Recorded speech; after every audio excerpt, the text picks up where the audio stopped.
ஆன்பின் கூடு வழங்கும் டால்ஸ்டாய் எழுதிய போரும் வாழ்வும் ஆடியோ புத்தகம். மொழிபெயர்ப்பு டி.எஸ். சொக்கலிங்கம். போரும் வாழ்வும் பகுதி 1, புத்தகம் 1. வாசிப்பவர் ரே. விஜயலட்சுமி. அத்தியாயம் 25. மேரி ஜூலி கடிதங்கள். இளவரசர் நிக்கலஸ் ஆண்ட்ரூவிச் பொல்கான்ஸ்கியின் எஸ்டேட்டான ஃபால்ட் ஹில்ஸ் என்ற இடத்தில் வாலிப இளவரசர் ஆண்ட்ரூவையும் அவரது மனைவியையும் ஒவ்வொரு நாளும் எதிர்பார்த்து கொண்டிருந்தார்கள். ஆனால் இம்மாதிரி எதிர்பார்த்து கொண்டிருந்ததால் வயதான இளவரசரின் வீட்டில் நடக்கும் நித்திய வேலைமுறைகள் எதுவும் மாறுபடவில்லை. பிரஷ்யாவின் மன்னர் என்று கேலியாக உயர் வட்டாரங்களில் அழைக்கப்படும் பிரதம ஜெனரல் இளவரசர் நிக்கலஸ் ஆண்ட்ரூவிச் தாம் பால் சக்கரவர்த்தியால் எஸ்டேட்டுக்கு நாடு கடத்தப்பட்டதிலிருந்து தொடர்ச்சியாக அங்கேயே தனது குமாரி இளவரசி மேரியுடனும் அவளுடைய தோழி குமாரி பௌரியனுடனும் வசித்து வந்தார். புதிய சக்கரவர்த்தியின் ஆட்சியில் அவர் நகரத்திற்கு திரும்புவதற்கு உரிமை பெற்றிருந்தாலும் அவர் கிராமத்திலேயே தொடர்ந்து வசித்து வந்தார். அவரை யாருக்காவது பார்க்க விருப்பம் இருந்தால் மாஸ்கோவிலிருந்து 100 மைல் கடந்து ஃபால்ட் ஹில்ஸ்க்கு வர வேண்டும். தமக்கு யாரும் எதுவும் தேவையில்லை என்றும் சொல்லி வந்தார். மனிதரின் கெட்ட செய்கைகளுக்கு சோம்பேறித்தனம், மூட நம்பிக்கை ஆகிய இரண்டும் தான் மூல காரணங்கள் என்றும், நல்ல செய்கைகளுக்கு சுறுசுறுப்பும் புத்திசாலித்தனமுமே காரணங்கள் என்றும் அவர் சொல்லுவதுண்டு. தமது குமாரிக்கு தாமே படிப்பு சொல்லிக் கொடுத்தார். இந்த அடிப்படையான 2 நல்ல குணங்கள் அவளிடம் வளர்வதற்காக அட்சர கணிதத்தையும் க்ஷேத்திர கணிதத்தையும் அவளுக்கு அவர் 20 வயதாகிற வரையில் சொல்லி வைத்து வந்தார். அவளுடைய நேரம் முழுவதிலும் அவளுக்கு வேலை இருக்கும்படி அவர் ஏற்பாடு செய்தார். தாமும் எப்பொழுதும் வேலை செய்து கொண்டே இருப்பார். தமது ஞாபக குறிப்புகளை எழுதுவதும், உயர்கணிதங்களில் கணக்குகள் செய்வதும், கடைசல் எந்திரத்தில் பொடிடப்புகளை செய்வதும், தோட்ட வேலை செய்வதும் அல்லது அவருடைய எஸ்டேட்டில் எப்பொழுதுமே வளர்ந்து கொண்டிருக்கும் கட்டட வேலைகளை மேற்பார்வையிடுவதுமாய் இருந்து வந்தார். ஒழுங்கு என்பது காரியங்களை செய்வதற்கு ஒரு முக்கியமான அடிப்படை அவசியமாதலால் அவருடைய வீட்டு வேலைகளில் ஒழுங்கு என்பது உச்சஸ்தானத்தை அடைந்திருந்தது. அவர் எப்பொழுதும் ஒரே மாதிரியான நிலைமையில், அதே மணியில், அதே நிமிடத்தில் தமது மேஜைக்கு வருவார். அவரை சுற்றியுள்ளவர்களிடம் குமாரியிலிருந்து அடிமைகள் வரை எப்பொழுதும் இளவரசர் கண்டிப்பாகவும் விடாமல் வேலைகள் வாங்குபவராகவும் இருந்தபடியால் கடின சித்தம் அவர் கொள்ளாமலேயே சில கடின சித்தம் கொண்டவர்களுக்கு கிடைக்கக்கூடிய பயத்தையும் மரியாதையையும் அவர் பெற்று வந்தார். அவர் வேலையிலிருந்து விலகி ஓய்வு பெற்று வந்த போதிலும் அரசியல் விவகாரங்களில் தற்சமயம் எந்தவிதமான செல்வாக்கும் அவருக்கு இல்லாமல் இருந்த போதிலும் அவருடைய எஸ்டேட் உள்ள மாகாணத்திற்கு புதிதாக நியமிக்கப்படும் ஒவ்வொரு உயர்தர அதிகாரியும் அவரை வந்து பார்ப்பது தமது கடமை என்று கருதினார். அப்படி வரும் அதிகாரிகள் உயர்தரமான அவருடைய முன்னறையில் அவருடைய தோட்டக்காரர்களையோ கட்டட நிபுணர்களோ அல்லது இளவரசி மேரியோ காத்து கொண்டிருப்பது போல குறிப்பிட்ட நேரத்தில் இளவரசர் அங்கே வருகிற வரையில் காத்திருப்பார்கள். இந்த முன்னறையில் உட்காரும் ஒவ்வொருவரும் அவருடைய படிப்பு அறையிலிருந்து பிரம்மாண்டமான கதவை திறந்து கொண்டு அவர் வரும்போது ஒரே மாதிரியான மரியாதையையும் பயத்தையும் கூட அவர்கள் அனுபவித்தார்கள். கதவை திறந்து கொண்டு வந்த அந்த சிறிய கிழவர் பவுடர் போட்ட டோப்போவோடும் மெல்லிய சிறிய கைகளோடும் அடர்த்தியாய் வளர்ந்த நரைத்த புருவங்களோடும் காட்சியளிப்பார். அவர் முகத்தை சுளிக்கும் போது சில சமயம் அவருடைய புருவங்கள் அவருடைய புத்தி கூர்மையும் இளமையும் கொண்ட மினுமினுப்பான கண்களின் பிரகாசத்தை மறைத்து விடுவதுண்டு. இளம் தம்பதிகள் வந்து சேர வேண்டிய அன்றைய தினம் காலையில் இளவரசி மேரி வழக்கம் போல குறிப்பிட்ட நேரத்தில் காலை வந்தனத்திற்காக முன்னறையில் நடுக்கத்தோடு சிலுவைக்குறி காட்டிக்கொண்டு தணிந்த குரலில் பிரார்த்தித்து கொண்டு வந்தாள். ஒவ்வொரு காலையிலும் அதே மாதிரிதான் அவள் வருவாள். ஒவ்வொரு காலையிலும் அன்றைய தின பேட்டி நல்லவிதமாய் நடந்து முடிய வேண்டும் என்று பிரார்த்திப்பாள். அந்த முன்னறையில் உட்கார்ந்திருந்த ஒரு வயதான பவுடர் போட்ட வேலைக்காரன் மெதுவாய் எழுந்து தணிந்த குரலில், "தயவு செய்து உள்ளே போங்கள்" என்றான். கதவின் வழியாக கடைசல் எந்திரத்தின் ஒழுங்கான ரீங்காரம் கேட்டது. இளவரசி பயத்தோடு கதவை திறந்தாள். சப்தம் இல்லாமலும் சுலபமாகவும் கதவு திறந்தது. வாசலில் இவள் நின்றாள். இளவரசர் கடைசல் எந்திரத்தில் வேலை செய்து கொண்டிருந்தார். அவர் திரும்பி பார்த்துவிட்டு தமது வேலையை தொடர்ந்தார். அந்த பிரம்மாண்டமான படிப்பு அறை முழுவதும் சாமான்கள் நிறைந்திருந்தன. அடிக்கடி அவை உபயோகப்படுபவை என்று தோன்றியது. ஒரு பெரிய மேஜை மீது புத்தகங்களும் பிளான்களும் கிடந்தன. உயரமான முன்னால் கண்ணாடி போட்ட புத்தக பீரோக்களில் பூட்டுகளிலேயே சாவிகள் காணப்பட்டன. ஓர் உயரமான எழுதும் மேஜை மீது ஒரு பாட புத்தகம் திறந்து கிடந்தது. கடைசல் எந்திரமும் அதற்கு பக்கத்தில் தயாராக ஆயுதங்களும் சுற்றிலும் மரத்தூள்கள் சிதறியும் கிடந்தன. இவையெல்லாம் தொடர்ச்சியான பலதரப்பட்ட ஒழுங்கான வேலைகளை காட்டின. வெள்ளி வேலைப்பாடுள்ள டார்டார் ஜோடு அணிந்த அந்த காலின் மிதிகளும் மெலிந்த தசை கொண்ட கையில் உறுதியான அழுத்தமும் அந்த இளவரசர் கிழ வயதிலும் உறுதியான சரீர வலிமையும் வேகமும் கொண்டிருக்கிறார் என்பதை காட்டின. கடைசல் எந்திரத்தை மேலும் சில சுற்றுகள் சுற்றிய பின்பு அவர் பெடலில் இருந்து தமது பாதத்தை எடுத்து உளியை சுத்தம் செய்து கடைசல் எந்திரத்தில் தொங்கு கொண்டிருந்த ஒரு தோல் பைக்குள் அதை போட்டுவிட்டு மேஜைக்கு வந்து தமது குமாரியை அழைத்தார். அவர் எப்பொழுதும் தமது குழந்தைகளுக்கு ஆசீர்வாதம் செய்வதில்லை. ஆகவே சவரம் செய்யாத கட்டை ரோமங்கள் உடைய தமது கன்னத்தை அவளுக்கு காட்டி அவளை பரிவோடும் கவனத்தோடும் பார்த்து ஆனால் கண்டிப்பான குரலில் சொன்னார், சௌக்கியமா? அப்படியானால் சரிதான், கீழே உட்கார். க்ஷேத்திர கணிதத்தில் தாம் எழுதி வைத்திருந்த பாடல்கள் அடங்கிய புத்தகத்தை எடுத்துக்கொண்டு காலினால் ஒரு நாற்காலியை இழுத்து போட்டார். வேகமாய் பக்கத்தை திருப்பி ஒரு பேராவிலிருந்து மற்றொரு பேரா வரையில் தனது கடினமான நெகத்தால் கோடு கிழித்து இது நாளைய பாடம் என்று சொன்னார். மேஜை மீதிருந்த பாட புத்தகத்தை இளவரசி குனிந்து பார்த்தாள். ஒரு வினாடி பொறு, இதோ உனக்கு ஒரு கடிதம் வந்திருக்கிறது என்று அந்த கிழவர் திடீரென்று சொல்லி பெண் கையெழுத்தால் விலாசமிடப்பட்ட ஒரு கடிதத்தை மேஜைக்கு மேல் தொங்கிக் கொண்டிருந்த ஒரு பையில் இருந்து எடுத்து மேஜை மீது வீசினார். அக்கடிதத்தை பார்த்ததும் இளவரசியின் முகத்தில் சில சிவப்பு புள்ளிகள் தோன்றின. உடனே அக்கடிதத்தை எடுத்து அதன் மீது தலை குனிந்தாள். ஹெலாய்ஸிடமிருந்தா என்று கேலி புன்னகையோடு இளவரசர் கேட்டார். அவர் சிரித்தபோது இன்னமும் உறுதியாயிருந்த அவருடைய மஞ்சள் பற்கள் வெளியே தெரிந்தன. ஆம், ஜூலியிடம் இருந்துதான் என்று இளவரசி ஒரு பயந்த பார்வையோடும் பயந்த குறுநகையோடும் பதிலளித்தாள். இந்த இடத்துல கீழே ஒரு குறிப்பு கொடுத்துருக்கிறாரு டால்ஸ்டாய். ஹெலாய்ஸ் அப்படிங்கிறது என்னென்னா, அவருக்கு பிடிக்காத ஒரு நாவலில் உள்ள ஜூலி ஹெலாய்ஸ் அப்படின்ற கதாபாத்திரத்தை இந்த இடத்துல கேலியாக சொல்கிறாரு அப்படின்னு அர்த்தம் அப்படின்னு கீழே குறிப்பு இருக்குது. அப்போ இந்த இடத்துல இளவரசி மேரியோட தோழி பேர் ஜூலி அப்படின்னு நம்ம எடுத்துக்கணும். இன்னும் 2 கடிதத்தை அனுமதிப்பேன், ஆனால் 3வது கடிதத்தை நான் வாசிப்பேன் என்று இளவரசர் கண்டிப்பாய் கூறினார். நீ ரொம்ப அபத்தங்களை எழுதுகிறாய் என்று நான் நினைக்கிறேன். 3வது கடிதத்தை நான் வாசிப்பேன். உங்களுக்கு வேண்டுமானால் இதை வாசியுங்கள் அப்பா என்று இளவரசி இன்னும் அதிகமாய் நாணங்கொண்டு கடிதத்தை நீட்டினாள். மூன்றாவது என்றே நான் சொன்னேன் என்று இளவரசர் துடுக்காய் கூவி கடிதத்தை தள்ளிவிட்டு முழங்கைகளை மேஜை மீது வைத்துக்கொண்டு க்ஷேத்திர கணித இலக்கங்கள் கொண்ட பாடப்புத்தகத்தை தம் பக்கத்தில் இழுத்தார். தமது குமாரி பக்கத்தில் நெருக்கமாய் குனிந்து அந்த புத்தகத்தை அவர் பார்த்து அவள் உட்கார்ந்திருந்த நாற்காலியின் முதுகில் ஒரு கையை வைத்து, நல்லது அம்மா என்று அவர் ஆரம்பித்தார். தான் வெகுகாலமாய் தெரிந்து கொண்டிருந்த கிழவயதானாலும் புகையிலையை உபயோகிப்பதனாலும் ஏற்படக்கூடிய அருவருப்பான வாசனை தன்னை சூழ்ந்து கொண்டதாக அவள் உணர்ந்தார். இப்பொழுது அம்மா, இந்த முக்கோணங்கள் சமமானவை, தயவு செய்து கவனி. இது ஏபிசி கோணம். தனக்கு சமீபமாக மினுமினுத்த அவளுடைய தந்தையின் கண்களை இளவரசி பீதியோடு நோக்கினாள். அவளுடைய முகத்தில் சிவந்த சின்னங்கள் வருவதும் போவதுமாய் இருந்தன. அவளுக்கு ஒன்றும் புரியவில்லை என்பது தெளிவாய் தோன்றியது. தன் தந்தை மேலே சொல்லப்போகும் விளக்கங்களை அவை எவ்வளவு தெளிவாயிருந்தாலும் சரி, அவற்றை அறிய முடியாமல் தனது பீதி செய்துவிடுமோ என்று அவள் பயந்தாள்.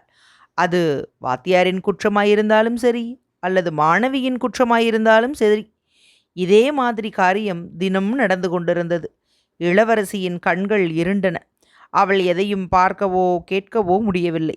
ஆனால் அவளுடைய கண்டிப்பான தகப்பனாரின் சுருங்கிய முகம் அவளுக்கு பக்கத்தில் இருப்பதையும் அவர் மூச்சு விடுவதையும் அவர் வாசனையையும் அறியக்கூடிய பிரஞை மட்டும் அவளுக்கு இருந்தது. எப்படி வேகமாக அதை விட்டு தப்பி தன்னுடைய அறைக்குள் போய் அமைதியாக அந்த கணக்கை செய்யலாம் என்பதை பற்றியே அவளால் நினைக்க முடிந்தது. பின்னால் இருந்த கிழவர் தாம் உட்கார்ந்திருந்த நாற்காலியை முன்னும் பின்னும் சப்தத்தோடு இழுத்து தாம் முரட்டுத்தனமாய் மாறிவிடக்கூடாதே என்று தம்மை கட்டுப்படுத்த முயற்சி செய்தார். ஆனால் அநேகமாய் அவர் முரட்டுத்தனமாய் மாறி அவளை கண்டிப்பதும் சில சமயங்களில் கணக்கு புத்தகத்தை தூக்கி எறிவதுமாய் இருப்பார். இளவரசி தவறாக கணக்கு போட்டாள். சரி சரி, எப்பேற்பட்ட முட்டாள் என்று புத்தகத்தை தள்ளி வேகமாய் முகத்தை திருப்பி இளவரசர் கூச்சலிட்டார். ஆனால் உடனே எழுந்து மேலும் கீழுமாக நடந்து தமது குமாரியின் தலையை லேசாக தடவிவிட்டு மீண்டும் கீழே அமர்ந்தார். தமது நாற்காலியை இழுத்து போட்டுக்கொண்டு விளக்க ஆரம்பித்தார். இது பிரயோஜனமில்லை இளவரசி, இது பிரயோஜனமில்லை என்று இளவரசி மேரி மறுநாள் பாடத்தோடு கணக்கு புத்தகத்தை மூடி எடுத்துக்கொண்டு புறப்படும் போது அவர் சொன்னார். கணிதங்கள் ரொம்பவும் முக்கியமானவை அம்மா. நமது சீமாட்டிகள் முட்டாள்களாய் இருப்பதைப் போல நீயும் இருக்க நான் விரும்பவில்லை. அவற்றில் பழக்கம் கொண்டாயானால் நீ அவைகளை விரும்புவாய் என்று சொல்லி அவளது கன்னத்தில் தட்டி கொடுத்தார். உனது மண்டையில் உள்ள அபத்தங்களையெல்லாம் அவை விரட்டிவிடும். அவள் போவதற்கு திரும்பினாள். ஆனால் சைகையால் அவளை நிறுத்தி அந்த உயர்ந்த எழுத்து மேஜையில் இருந்த ஒரு புது புத்தகத்தை எடுத்தார். ரகசியங்களுக்கு திறவுகோல் என்று ஒரு வகையான புத்தகம் இதோ, உன்னுடைய ஹெலாய்ஸ் உனக்காக அனுப்பியிருக்கிறாள். மத சம்பந்தமானது. ஒருவருடைய நம்பிக்கைகளில் நான் குறுக்கிடுவதில்லை. நான் அதை படித்து பார்த்தேன். எடுத்துக்கொள். சரி, இப்பொழுது போ போ. அவளுடைய தோள்களில் அவர் தட்டி கொடுத்து அவள் வெளியேறிய பின்பு அவரே கதவை சாத்திக் கொண்டார். இளவரசி மேரி அவள் அறைக்கு திரும்பினாள். துக்கமும் பீதியும் கொண்ட தோற்றம் அவளை விட்டு விலகவில்லை. அவளுடைய சீக்கான சாதாரண முகவிலாசத்தை அந்த தோற்றம் இன்னும் அதிக மட்டமாக்கியது. அவளுடைய எழுதும் மேஜை முன்பு அவள் உட்கார்ந்தாள். அந்த மேஜை மீது சிறு படங்கள் இருந்தன. புத்தகங்களும் காகிதங்களும் இறைந்து கிடந்தன. அவளின் தந்தை எவ்வளவுக்கு எவ்வளவு லட்சணமாய் வைத்திருப்பாரோ அவ்வளவுக்கு அவ்வளவு அவலட்சணமாய் இளவரசி வைத்திருப்பாள். கணக்கு புத்தகத்தை கீழே வைத்துவிட்டு அவளுக்கு வந்த கடிதத்தை அவளோடு பிரித்தாள்.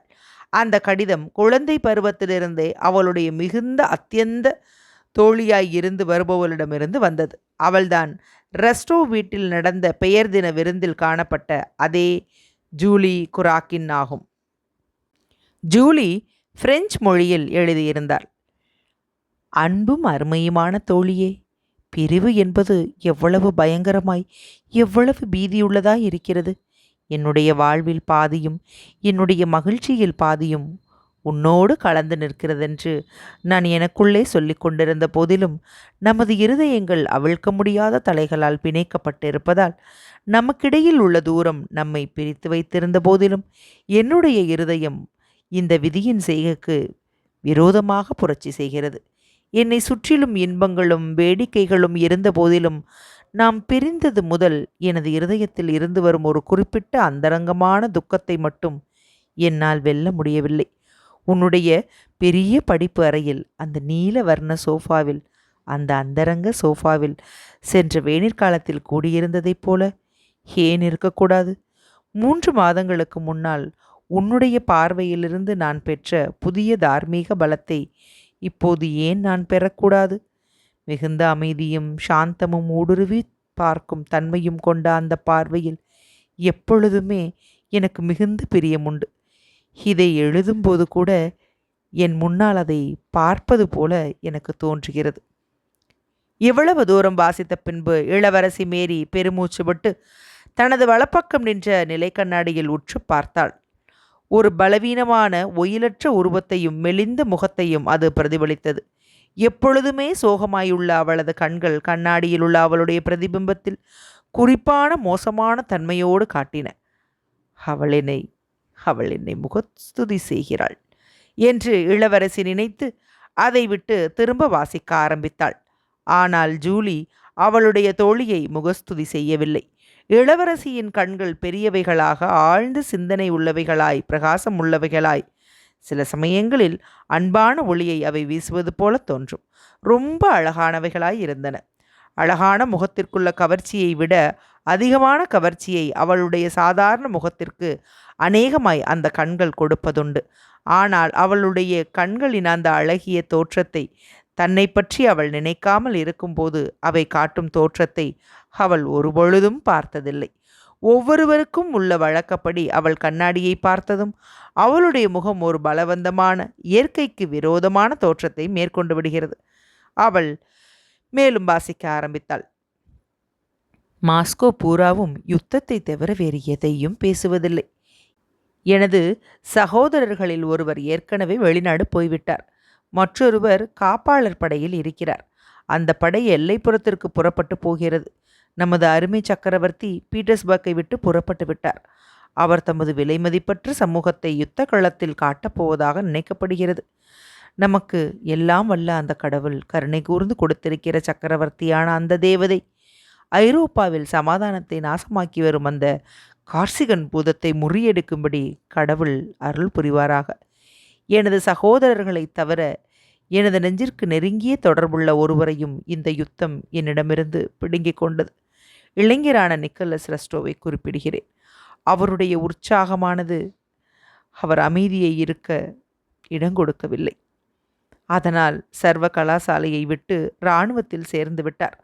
அவர் மிகுந்த இளைஞராய் இருந்த போதிலும் அவர் இராணுவத்தில் போய் சேர்ந்தது எனக்கு மிகுந்த துக்கத்தை கொடுக்கிறது என்பதை எனது அன்புள்ள மேரி உன்னிடம் சொல்லுகிறேன். சென்ற வேநீர் காலத்தில் இந்த வாலிபரை பற்றி உன்னிடம் பேசியிருக்கிறேன். அவர் மிகுந்த பெருந்தன்மை கொண்டவர். இந்த காலத்தில் 20 வயதான கிழவர்களிடம் காண கிடைக்காத உண்மையான இளமை அவரிடம் நிறைந்து நிற்கிறது. முக்கியமாக கொஞ்சமும் ஒளிவு மறைவில்லாத பெரிய இருதயம் படைத்தவர். அவர் பரிசுத்தமும் கவிதை மனப்பான்மையும் கொண்டிருந்தபடியால் அவருடன் எனக்கு இருந்த தொடர்புகள் அவை தற்காலிகமாக இருந்த போதிலும் மிகுந்த கஷ்டமடைந்த என்னுடைய ஏழை இருதயத்திற்கு அவை இனிய சுகம் கொடுப்பவைகளில் ஒன்றாய் அமைந்தன. எங்களுடைய பிரிவை பற்றியும் அச்சமயம் நாங்கள் பேசியவைகளை பற்றியும் ஒரு நாள் உனக்கு சொல்வேன். அவை இன்னும் என் மனதில் அப்படியே நிற்கின்றன. ஹா, எனது தோழியே, இந்த வருத்துகிற இன்பத்தையும் துன்பத்தையும் அறிந்து கொள்ளாத நீ சந்தோஷமாய் இருக்கிறாய். நீ பாக்கியசாலி. ஏனென்றால் இன்பத்தை விட துன்பமே பலமானதாய் இருக்கும். எனக்கு நண்பராய் இருப்பதை தவிர அதற்கு அதிகமாக வேறு எவ்விதத்திலும் இருக்க முடியாதபடி கோமகன் நிக்கலஸ் ரொம்பவும் இளைஞர் என்பது எனக்கு நன்றாய் தெரியும். என்றாலும் இந்த இனிமையான நட்பும் கவித்துவமும் பரிசுத்தமான நெருங்கிய உறவுமே எனது இருதயத்திற்கு மிகவும் தேவையானவையாய் இருக்கின்றன. இதை பற்றி இவ்வளவு போதும். மாஸ்கோ முழுவதும் அரட்டை அடித்து வரும் முக்கியமான செய்தி கோமகன் பெசூகாவின் மரணமும் அவருடைய வாரிசுமே ஆகும். ஆச்சரியம்! 3 இளவரசிகளுக்கும் கிடைத்தது ரொம்ப சொற்பம். இளவரசர் வசைலிக்கு ஒன்றுமே கிடையாது. திருவாளர் பேருக்குத்தான் எல்லா சொத்துகளும் கிடைத்தன. அவர் சட்டப்பூர்வமான புத்திரர் என்பதும் அங்கீகாரமாகிவிட்டது. ஆகவே ருஷ்யாவிலேயே சிறந்த சொத்துக்களை கொண்ட கோமகன் பெசுகாவாக அவர் இப்பொழுது இருக்கிறார். இளவரசர் வசைலி இந்த விஷயத்தில் ரொம்ப அருவருக்கத்தக்க விதமாய் நடந்து கொண்டதாக வதந்தி உலாவுகிறது. அவர் கௌரவம் குலைந்து பீட்டர்ஸ்பர்க்குக்கு திரும்பிவிட்டார். இந்த உயில்கள், வாரிசுகள் ஆகிய இந்த விஷயங்களை பற்றி எனக்கு புரிகிறது வெகு சொற்பம் என்பதை நான் ஒப்புக்கொள்கிறேன். ஆனால் ஒன்று எனக்கு தெரியும். அதாவது திருவாளர் பியர் என்ற பெயரில் நாமெல்லாம் அறிந்து வந்த இந்த வாலிபர் இப்பொழுது கோமகன் பெசூகாவாக மாறி ருஷ்யாவில் மிகப்பெரிய பணக்காரர்கள் ஒருவராக வந்துவிட்டார். நமக்குள்ளே பேசிக்கொள்வது என்றால் அவர் ஒரு அப்பாவி தினுசான மனிதர் என்றே எனக்கு எப்பொழுதுமே தோன்றுகிறது.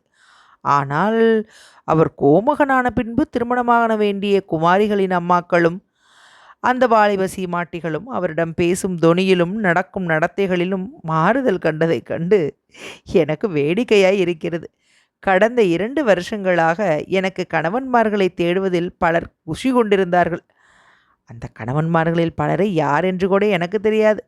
இப்பொழுது மாஸ்கோவில் உள்ள திருமணம் முடிச்சு போடுகிற கூட்டம் என்னை எதிர்கால கோமகள் பெசூகாவாக மாற்ற என்று பேசிக்கொண்டிருக்கிறார்கள். ஒரு கல்யாண செய்தி சிறிது காலத்திற்கு முன்பு ரொம்ப ரகசியமாக வைத்துக்கொள்ள வேண்டுமென்ற வாக்குறுதியோடு உன் திருமண திட்டத்தை பற்றி அந்த சகலருக்கும் மாமியான ஆனா மிக்காயலாவ்னா என்னிடம் ஒன்று கூறினாள். இளவரசர் வசைலியின் குமாரரான அனட்டோல் என்பவர் இருக்கிறாரே, அவரை பற்றியதுதான். ஒரு மேன்மையான பணக்கார பெண்ணுக்கு அவரை திருமணம் செய்து வைத்து அவரை சீர்திருத்த வேண்டும் என்று அவர்கள் விரும்புகிறார்கள். இதை பற்றி நீ என்ன நினைப்பாய் என்பது எனக்கு தெரியாது. ஆனால் உனக்கு இதை தெரிவிக்க வேண்டியது எனது கடமை என்று நான் கருதுகிறேன். அவர் மிகுந்த அழகானவர் என்றும் ஒரு தருதலை என்றும் சொல்லப்படுகிறது. அவரை பற்றி இவ்வளவுதான் என்னால் அறிய முடிந்தது. போதும் இந்த அரட்டை. இந்த கடிதத்தின் 2வது பக்கம் முடிந்துவிட்டது. அப்ராக்சின்ஸ் குடும்பத்தாரோடு விருந்து உண்ணப் போவதற்கு அம்மா இதோ அழைக்கிறாள். உனக்கு அனுப்பியுள்ள அந்த வேதாந்த புத்தகத்தை படித்துப்பார். இங்கே அப்புத்தகம் மிகுந்த பிரபலமாயிருக்கிறது. பலவீனமான மனித மனம் புரிந்து கொள்ள முடியாத பல கஷ்டமான விஷயங்கள் அதில் இருந்தாலும் ஆத்மாவை அமைதி கொள்ளச் செய்து உயர்த்துவதற்கு அது ஓர் அபூர்வமான புத்தகமாய் இருக்கிறது. வணக்கம்.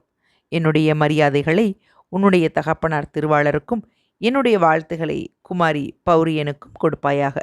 உன்னை நேசிப்பது போலவே ஆலிங்கனம் செய்து கொள்கிறேன். ஜூலி. பின்குறிப்பு: உனது சகோதரரை பற்றியும் அவரது ரம்மியமான குஞ்சு மனைவியை பற்றியும் எனக்கு எழுது. இளவரசி சிந்தனை புன்னகையோடு சிறிது நேரம் யோசித்து கொண்டிருந்தாள். அவளுடைய பிரகாசமான கண்கள் ஒளிர்விட்டன. அதனால் அவளுடைய முகம் முற்றிலும் மாறியது. பின்னால் அவள் திடீரென்று எழுந்து உறுதியான நடையோடு மேஜை அருகில் சென்றாள். அவள் ஒரு காகிதத்தை எடுத்தாள். அதன் மீது அவள் கை வேகமாய் ஓடியது. இதுதான் அவள் எழுதிய பதில். பிரெஞ்சு மொழியிலேயே எழுதினாள். அன்பும் அருமையுமான தோழியே, உன்னுடைய 13ஆம் தேதி கடிதம் எனக்கு மிகுந்த மகிழ்ச்சியை கொடுத்தது. அப்படியானால் என்னை இன்னும் நீ நேசிக்கிறாய் அல்லவா? என் கற்பனா ஜூலியே, பிரிவு என்பது துன்பமானது என்று நீ வெகுவாய் பேசுகிறாய். ஆனால் அதன் வழக்கமான பலன் உன்னை தாக்கியதாக தெரியவில்லை. நம் பிரிவை பற்றி நீ வருந்துகிறாய். நானும் வருந்துவது என்றால் எனக்கு பிரியமான எல்லாருமே என்னை விட்டு பிரிந்த பின்பு நான் எப்படித்தான் சொல்ல முடியும்? நம்மை ஆறுதல் செய்வதற்கு மதம் என்பது இல்லாவிட்டால் நமது வாழ்க்கையே மிகவும் துக்கமாய் போயிருக்கும். அந்த வாலிபர் மீது நீ கொண்டுள்ள அன்பிற்காக நான் கண்டிப்பேன் என்று நீ ஏன் நினைக்கிறாய்? அம்மாதிரி விஷயங்களில் என்னைத்தான் நான் கண்டிப்பாக்கிக் கொள்வேன். அம்மாதிரி உணர்ச்சிகள் மற்றவர்களிடம் இருப்பதை நான் புரிய முடியும். ஆனால் அவற்றை ஆதரிப்பதோ அல்லது கண்டுபிடிப்பதோ என்னால் முடியாது. எனக்கு ஒன்றுதான் தோன்றுகிறது. அதாவது அந்த கிறிஸ்துவ அன்பு இருக்கிறதே, அடுத்த வீட்டுக்காரரை நேசி, விரோதியை நேசி என்பவைகள். அவை ஒரு வாலிபனின் அழகிய கண்கள், ஒரு கற்பனையும் காதலும் கொண்ட உன்னை போன்ற இளம் மங்கையிடம் தோற்றுவிக்கக்கூடிய உணர்ச்சியை விட மிக சிலாக்கியமானவை, இனிமையானவை, உயர்ந்தவை என்றே எனக்கு தோன்றுகிறது. கோமகன் பிசுகாவின் மரணத்தை பற்றிய செய்தி உன் கடிதம் கிடைக்கும் முன்பே இங்கு தெரிந்துவிட்டது. அதை கேட்டு என் தந்தை மிகுந்த வருத்தமடைந்தார். உன்னதமான மகா பெரிய நூற்றாண்டின் பிரதிநிதிகளில் தாங்கி நின்ற இருவரில் ஒருவர் போய்விட்டதாகவும் அடுத்த முறை தம்முடையதுதான் என்றும் அவர் சொல்கிறார். அந்த முறை கூடியவரை தாமதமாகவே தம்மிடம் வரும்படி தாம் பார்த்து கொள்ளப் போவதாக அவர் சொல்கிறார். அந்த பயங்கர துரதிருஷ்டத்திலிருந்து கடவுள் நம்மை காப்பாராக. பியரை பற்றி நீ சொல்லுவதை நான் ஒப்புக்கொள்ள முடியாது.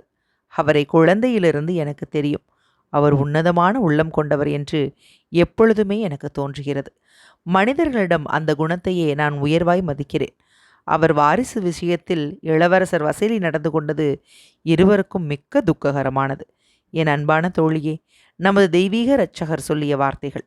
ஊசியின் காது வழியாக ஓர் ஒட்டகை நுழைவது ஒருவேளை சுலபமாக இருந்தாலும் இருக்கலாம். ஆனால் ஒரு பணக்காரன் தேவனின் ராஜ்யத்திற்குள் நுழைவது சாத்தியமல்ல. எவ்வளவு பயங்கரமான உண்மைகளாய் இருக்கின்றன. இளவரசர் வசைலிக்காக நான் இறங்குகிறேன். இன்னும் அதிகமாக பியருக்காக நான் வருந்துகிறேன். இவ்வளவு இளமையில் இவ்வளவு ஏராளமான சொத்துகளுக்கு அதிபதியான அவர் என்னென்ன சோதனைகளுக்கெல்லாம் ஆளாக வேண்டியிருக்குமோ. இந்த உலகத்தில் நான் அதிகமாக விரும்புவது எது என்று என்னை கேட்டால் மிக மிக எளிமையான பிச்சைக்காரியை விட எளியவளாய் இருப்பதையே நான் விரும்புகிறேன் என்று சொல்லுவேன். மாஸ்கோவில் மிகுந்த பிரபலமாய் விளங்கிய அந்த புத்தகத்தை எனக்கு நீ அனுப்பியதற்காக அருமை தோழியே 1000 வந்தனங்கள். அதில் பல நல்ல விஷயங்கள் இருப்பதோடு பலவீனமான மனித மனம் புரிந்து கொள்ள முடியாத விஷயங்கள் இருப்பதாய் நீ சொல்லுகிறாய். புரியாத விஷயங்களை படிப்பது அதனால் பலன் ஏற்படாததோடு காலத்தை வீணாக்குவதுமாகும் என்றே எனக்கு தோன்றுகிறது. வேதாந்த ரகசிய புத்தகங்களை படித்து தங்கள் மனதை குழப்பிக் கொள்வதற்கு சிலருக்கு இருக்கும் ஆர்வத்தை பற்றி என்னால் புரிந்து கொள்ள முடியவில்லை. அவை அவர்களின் சந்தேகங்களை கிளப்பிவிட்டு அவர்களின் மனோராஜ்யத்திற்கு இடமளித்து விஷயங்களை மிகைப்படுத்தும் வழியில் மனதை திருப்புகிறது. எளிய முறையை விரும்பும் கிறிஸ்துவ தத்துவதற்கு இது மிகவும் முரண்பட்டதாகும். நாம் சுவிசேஷங்களையும் ஸ்ரீமுகங்களையும் படிப்போமாக. அவைகளில் என்ன ரகசியங்கள் இருக்கின்றன என்பதை நாம் தொலைத்து பார்க்க வேண்டியதில்லை. ஏனெனில் பரிதாபமான பாவிகளாகிய நாம் எப்படி கடவுளின் பயங்கரமான பரிசுத்தமான ரகசியங்களை அறிய முடியும்? இந்த பூத உடலில் நாம் இருக்கிற வரையில் கடவுளுக்கும் நமக்கும் மத்தியில் துளைக்கப்பட முடியாது ஒரு திரையாக அது விளங்குகிறது. பூலோகத்தில் உள்ள நாம் நமது இரட்சகர் நமக்கு வழிகாட்டுவதற்காக விட்டு போயிருக்கும் பரிசுத்த விதிகளை அறிவதோடு நாம் நிறுத்தி கொள்ளுவோமாக. அவற்றை அனுசரித்து அவற்றின்படி நடக்க நாம் முயற்சிப்போமாக. நமது பலவீனமான மனித உள்ளத்தை தன் விருப்பம் போல் அலையும்படி விடாமல் எவ்வளவுக்கு எவ்வளவு நாம் தடுக்கிறோமோ அவ்வளவுக்கு அவ்வளவு நாம் கடவுளை பிரீதி செய்கிறோம் என்பதை அறிவோமாக. அவரிடமிருந்து வராத ஞானத்தை அவர் நிராகரிக்கிறார். நம்மிடமிருந்து அவர் மறைத்து வைத்திருப்பவைகளை நாம் அறிந்து கொள்ள எவ்வளவுக்கு எவ்வளவு முயற்சிக்காமல் இருக்கிறோமோ அவ்வளவுக்கு அவ்வளவு சீக்கிரமாக அதை பற்றி நாம் அறிவதற்கு அவருடைய பரிசுத்த ஆவியின் மூலம் அவர் அருள் புரிவார். எனக்கு பார்க்கும் கணவரை பற்றி என் தகப்பனார் என்னிடம் எதுவும் பேசுவதில்லை. ஆனால் இளவரசர் வசையிடமிருந்து கடிதம் வந்ததாகவும் அவர் சீக்கிரம் வருவார் என்றும் மட்டும் அவர் எனக்கு சொன்னார். எனது திருமணத்தை பற்றிய இந்த திட்டம் சம்பந்தமாக உனக்கு சொல்லுகிறேன். பிரியமுள்ள இனிய தோழியே, கல்யாணம் என்பது ஒரு தெய்வீக ஏற்பாடு என்றும் அதை அனுசரித்தே நாம் நடக்க வேண்டும் என்றுமே நான் நினைக்கிறேன்.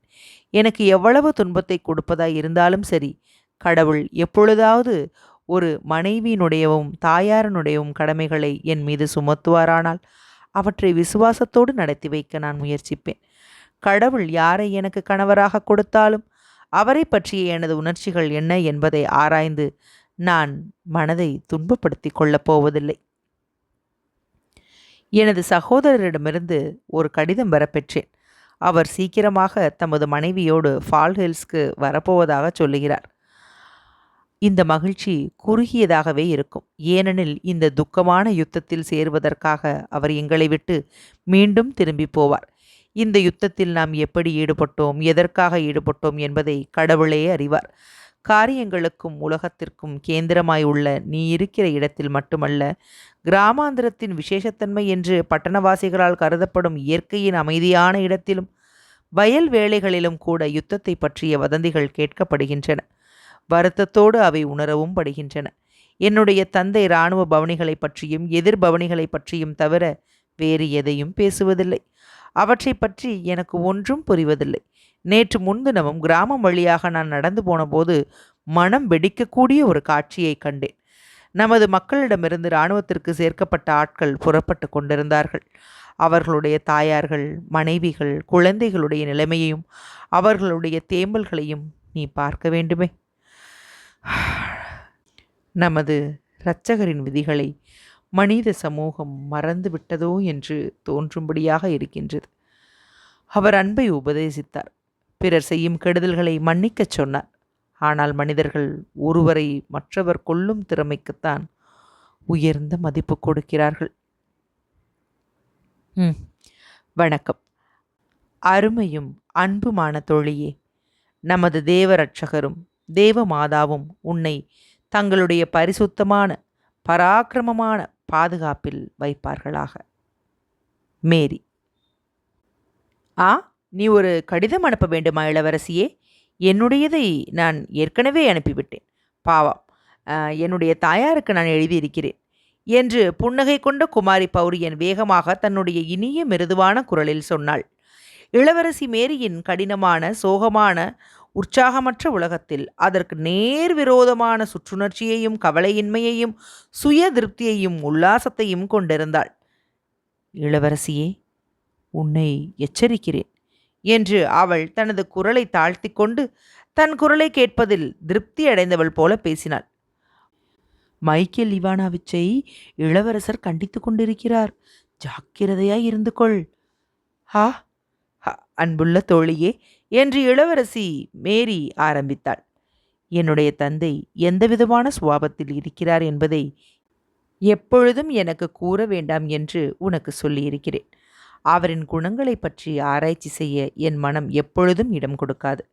அதை போலவே மற்றவர்கள் ஆராய்ச்சி செய்வதையும் என் மனம் சம்மதிக்காது.